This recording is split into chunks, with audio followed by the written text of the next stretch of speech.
sleep-deprived state, I've managed to pull off another one of my classic pranks.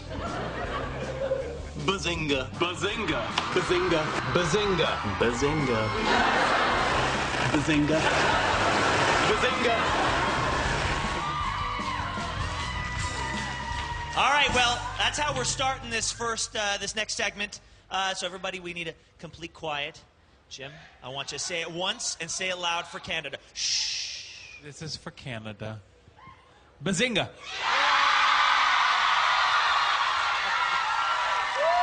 All right. Jim, who came up with the word? Well, we were talking about today.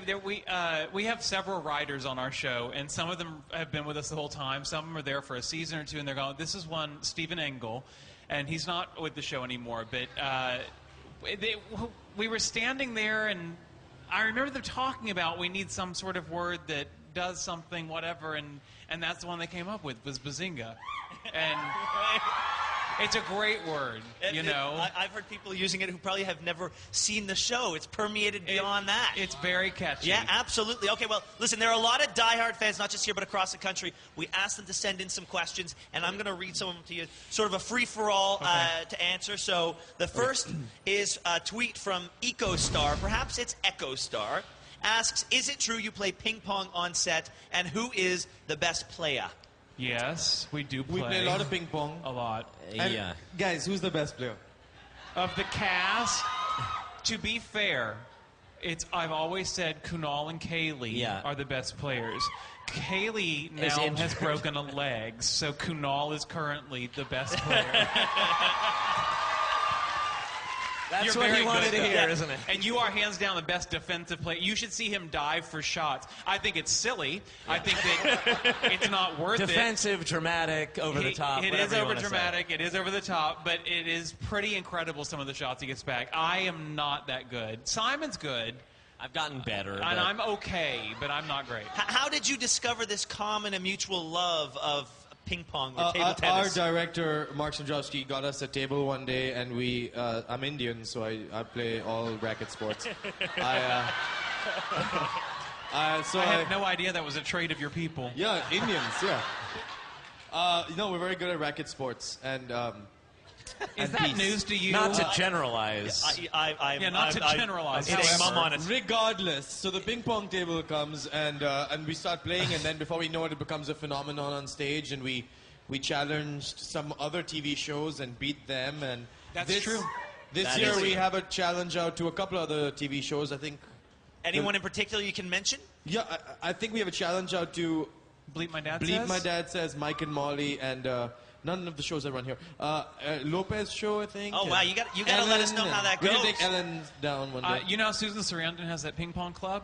I was on the red carpet at the Emmys, and I finished doing an interview, and I stepped back, and Susan Sarandon, who I've never met, was standing right there, and I just run into her. She goes, I heard play ping pong. Come to the club. I was like, oh, hi. It's nice to meet you. I'm not as good as you. Goodbye. All right, well, Tanya has a question from the audience. That's right. I do, Ben. We're here with Joe Ellen, and what is your question?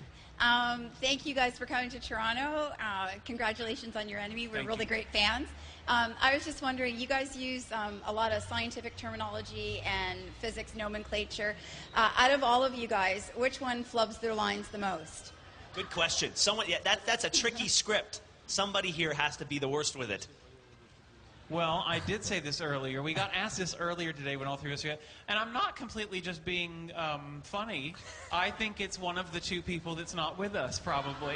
I won't say who. And I think it probably goes back and forth, you know. Although, that being said, Kaylee, when they've thrown her some science, is like she memorizes it like that. Really, huh? We never see Kaylee with a script. We don't know what she does. No.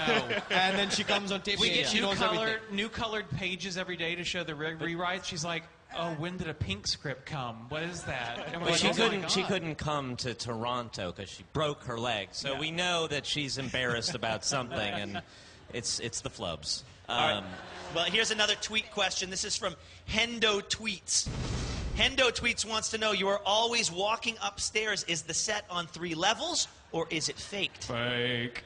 So you got to cut every time you go behind the elevator. Yeah. And it's a tiny little space. You'd think after, like, 4 years that they would make it, because there's a lot of time. It's literally like, And the four of all us- four of us walking down, and it's and like, we're like this. and then we just all, like, Yeah, literally. We're doing it's things the like human this. centipede. And also, it's disgusting when you go down in the basement. There's just four of us there. There's a wall, and Johnny likes to chew chewing gum before. Yeah. And he Not sticks people, all of his Johnny. chewing gum pieces on the. So when you go there, it's like a graveyard. Over of 3 years, 3 years worth of gum. a graveyard of chewing No gum. one cleans it up. No he one- keeps yeah. sticking it on there.